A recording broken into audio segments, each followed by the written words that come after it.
بسم الله الرحمن الرحيم. هل أتاك حديث الغاشية؟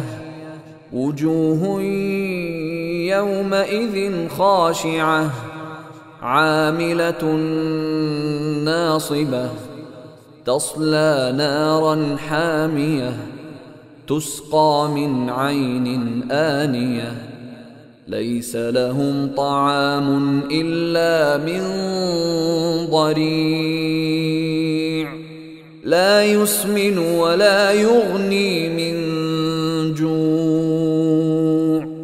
وجوه يومئذ ناعمة لسعيها راضية في جنة عالية لا تسمع فيها لاغية فيها عين جارية فيها سرر مرفوعة وأكواب موضوعة ونمارق مصفوفة وزرابي مبثوثة أفلا ينظرون إلى الإبل كيف خلقت وإلى السماء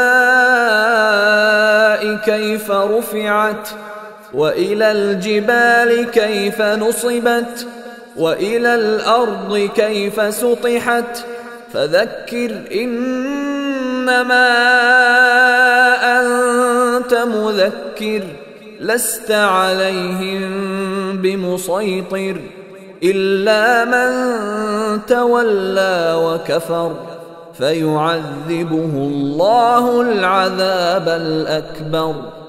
إن إلينا إيابهم ثم إن علينا حسابهم.